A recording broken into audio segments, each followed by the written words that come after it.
റോഹൻ എന്തിനാ ക്യാപ്പച്ചിനോ ഓർഡർ ചെയ്തേ? എനിക്കതാ ഇഷ്ടം, അതുകൊണ്ട് ഞാൻ ഓർഡർ ചെയ്തു. പക്ഷേ എനിക്ക് ക്യാപ്പച്ചിനോ ഇഷ്ടമല്ല. കമോൺ രതിക, ഒരു ചായ കുടിച്ചാ എന്താ സംഭവിക്കുക? വെറുതെ ഒന്ന് വാ നനപ്പിക്കാം. ഋതിക ക്യാപ്ചീനോ ഒന്ന് ട്രൈ ചെയ്ത് നോക്ക്, തനിക്കത് ഇഷ്ടമാവും. എനിക്കിഷ്ടമല്ലാത്തത് എന്നെ നിർബന്ധിച്ച് കഴിപ്പിക്കരുത് റോഹൻ, പ്ലീസ്. ആദ്യം ക്യാപ്ചീനോ ഒന്ന് വരട്ടടോ. വന്നു കഴിയുമ്പോ താനൊന്ന് ടേസ്റ്റ് ചെയ്ത് നോക്ക്,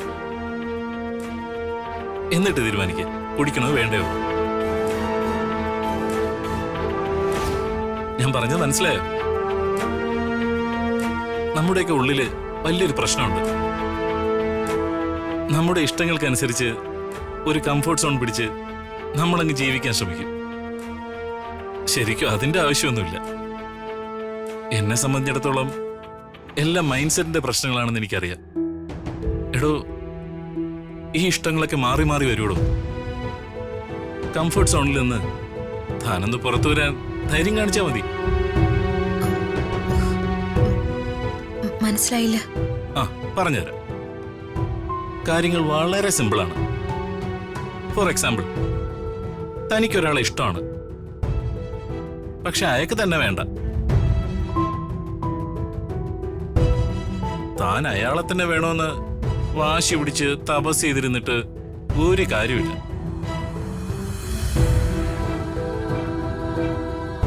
തനിക്കൊരവസരം ഉണ്ടാകുമ്പോ താൻ തന്നെ പ്രണയിക്കുന്ന, തന്നെ ആരാധിക്കുന്ന പുതിയ പ്രപ്പോസലുമായിട്ട് വരുന്ന ആളെ സ്വീകരിക്കണം.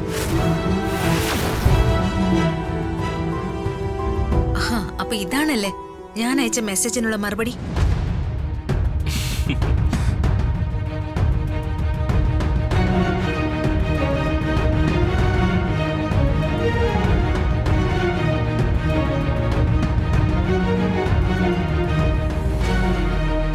Thank you, welcome. ഋതിക, ഈ സിറ്റിയിൽ കിട്ടാവുന്നതിൽ വെച്ച് ഏറ്റവും ടേസ്റ്റിയും യമ്മിയുമാണിത്. ഋതിക കുടിച്ചു നോക്ക്. സോറി റോഹൻ, എനിക്ക് വേണ്ട. ഇങ്ങനെ വാശി പിടിച്ചാൽ എങ്ങനെയാ ഋതിക? ഒന്ന് ടേസ്റ്റ് ചെയ്ത് നോക്ക്.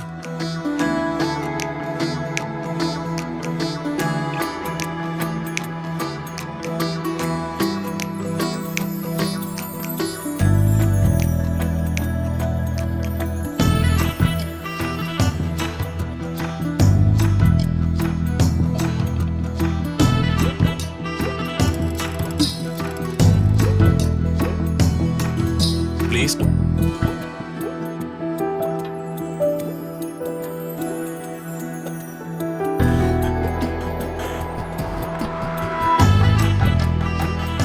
ഇത്രയേ ഉള്ളൂ, തനിക്കത് ഇഷ്ടമാവും.